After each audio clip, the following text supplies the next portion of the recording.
Good evening to everyone, welcome to vision MPTET 2020। बात की जा रही है आपके सीडीपी के क्वेश्चन जो आपके 6 मार्च के फर्स्ट शिफ्ट में क्या है पूछे गए हैं। क्वेश्चन नंबर फर्स्ट है आपका, शुक्राती विधि को निम्न में से किस तौर पर जाना जाता है? विचार विमर्श विधि के नाम से, प्रश्नोत्तर विधि के नाम से, व्याख्यान प्रदर्शन विधि के नाम से या पूछताछ विधि के। तो आप सभी जानते हैं जो हमारी शुक्राती विधि है उसे हम प्रश्नोत्तर विधि के नाम से जानते हैं। और आप ये जान सकते हैं, ये क्यों जानते हैं, क्योंकि इस विधि के जो आदि जनक हैं वो सुकरात है। ठीक है ना, इसलिए हम इसको क्या सुकराती विधि के नाम से भी जानते हैं। बात करेंगे हम नेक्स्ट क्वेश्चन की। नेक्स्ट क्वेश्चन में हमारा है, अभ्यास का नियम अधिगम में डैश के महत्व पर बल देता है। किसके महत्व पर बल दे रहा है आपका अभ्यास का नियम? तो सभी जानते हैं जो अभ्यास का नियम है ये किसने दिया हुआ है? थॉर्नडाइक ने दिया है। ठीक है ना, ये इनके मुख्य नियम के अंतर्गत आता है, अभ्यास का, प्रभाव का और तत्परता का नियम। ठीक है, इसके अंतर्गत जब अभ्यास के नियम की बात की जाती है तो अभ्यास का नियम आपके अभ्यास पर जोर देता है। ठीक है ना, जो आपका ऑप्शन नंबर सी है अभ्यास, वो आपका राइट आंसर है, अभ्यास। ठीक है ना, आप देख सकते हैं यहाँ पर जो अभ्यास होता है वो क्या होता है, बार बार अनुक्रिया करने से हम जितना क्या होता है उस काम में महारत हासिल कर लेते हैं, इसलिए हमें अभ्यास करना है या हमें बच्चों को अभ्यास कराना है। ओके, इस चीज पर ये बल देता है। ये दो प्रकार के होते हैं ये नियम, आपके उपयोग का नियम भी होता है इसके अंतर्गत और आपका अनुपयोग का नियम भी आता है। बात करेंगे हम नेक्स्ट क्वेश्चन की। नेक्स्ट क्वेश्चन के अंतर्गत आपके पियाजे के अनुसार बच्चे डैश के दौरान ध्वनियों के साथ प्रयोग करते हैं। ठीक है ना, पूछा गया है कि पियाजे ने जो स्टेजेस बताई हैं, जो अवस्थाएं बताई हैं बच्चों की, उसमें बच्चे किस स्टेज में ध्वनियों के साथ प्रयोग करते हैं। तो सभी आप यहाँ पे परिचित हैं, जो आपकी ध्वनियाँ हैं एक हिसाब से क्या है, इंद्रिय ग्रामक है। ठीक है ना, इंद्रियों का प्रयोग करके आप क्या कर रहे हैं, बोल पा रहे हैं। ठीक है ना, ध्वनियाँ निकाल पा रहे हैं। ठीक, तो इसलिए आपकी जो अवस्था होती है वो होती है आपकी संवेदी प्रेरक अवस्था के अंतर्गत आएगा। आपका राइट आंसर हो जाएगा ऑप्शन नंबर 4 है। ठीक है ना, आप इसको डिटेल में भी देख सकते हैं कि 0 से 2 वर्ष की जो अवस्था होती है वो हमारी संवेदी प्रेरक अवस्था होती है। और इसमें बच्चा आँख कान नाक का प्रयोग करके या इसके माध्यम से निरीक्षण करके क्या कर रहा है, वस्तुओं को सीख रहा है, सुन पा रहा है। ठीक है ना, ध्वनियाँ निकाल पा रहा है, चीज़ें देख पा रहा है, इस तरीके से। बात की जाती है नेक्स्ट क्वेश्चन की। नेक्स्ट क्वेश्चन है आपका, सक्रिय अधिगम के लिए अधिगम का परिवेश क्यों महत्वपूर्ण है? सक्रिय अधिगम अगर आप कर रहे हैं इसके लिए आपको अधिगम का परिवेश क्यों महत्वपूर्ण है? क्या वो सहयोग के माध्यम से ज्ञान को विकसित करने के लिए है? क्या कोई आकलन नहीं है या आपका सामग्री से संलिप्त होने की आवश्यकता ही नहीं है आपको, या ये कई संसाधनों का प्रयोग करता है? ठीक है ना, तो इसका जो राइट आंसर है वो है आपका ऑप्शन नंबर ए है, सहयोग के माध्यम से ज्ञान को विकसित करने के लिए हमें सक्रिय अधिगम के लिए अधिगम के परिवेश की जरूरत होती है। ठीक है ना, अर्थात कहने का कि आपको जब एनवायरनमेंट दिया जाएगा तो आप वहाँ पर क्या होंगे, एक्टिव रूप से चीज़ों को सीखेंगे। ठीक है ना, ये है इसका कहने का तात्पर्य। ठीक, बात करेंगे हम नेक्स्ट क्वेश्चन की।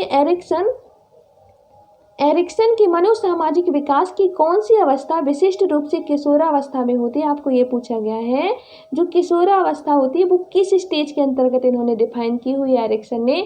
तो आप सभी अच्छे से परिचित हैं, जो हमारी किशोरावस्था होती है वो 12 से 18 वर्ष की होती है। इस एज में क्या होता है, बच्चा पहचान और भ्रांति इस मध्य क्या होता है, बच्चा खोया रहता है। ठीक है ना, पहचान बनाने में लगा रहता है। ठीक है ना, आप इसका क्या डिटेल भी यहाँ पर देख सकते हैं। ये जो 12 से 18 वर्ष की एज होती है किशोरावस्था कहलाती है और यही इन्होंने डिफाइन की है, इसको बोला है पहचान बनाम भ्रांति। ठीक है ना, तो इसका जो राइट आंसर है आप यहाँ पर देख सकते हैं। ठीक है ना, आपका ऑप्शन नंबर फर्स्ट है, पहचान बनाम पहचान भ्रांति। ओके, बात करेंगे हम नेक्स्ट क्वेश्चन की। किशोरावस्था में निम्न में से किस अवसाद का संकेत होने की संभावना होती? कौन से अवसाद आ जाते हैं? ठीक है ना, किशोरावस्था में अंकों में अचानक गिरावट, बी है आपका कक्षा में गैर हाजिर होना, सी है आपका दोस्तों से दूर हटना, दूर नहीं हटते बल्कि और पास आ जाते हैं वो तो। ठीक है ना, डी है आपका मित्र समूहों को बदलना। तो बिल्कुल आपका जो राइट आंसर है वो मित्र समूहों को बदलने की होती है। ठीक है ना, वो चाहता कि मेरा ग्रुप क्या हो, बड़ा हो, बहुत सारे फ्रेंड्स हों। इस एज में ऐसी चीज़ें क्या होती हैं, ठीक है ना, इसलिए आपका जो राइट आंसर है वो है आपका मित्र समूहों को बदलना।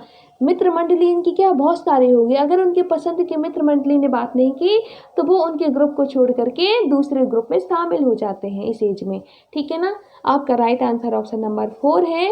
बात करेंगे हम नेक्स्ट क्वेश्चन की। थॉर्नडाइक के अकॉर्डिंग इनमें से कौन सा कथन तत्परता का जो नियम है का सबसे अच्छा वर्णन करता है? कौन सा नियम सबसे अच्छा वर्णन कर रहा है? बात की जा रही है सबसे अच्छे नियम की।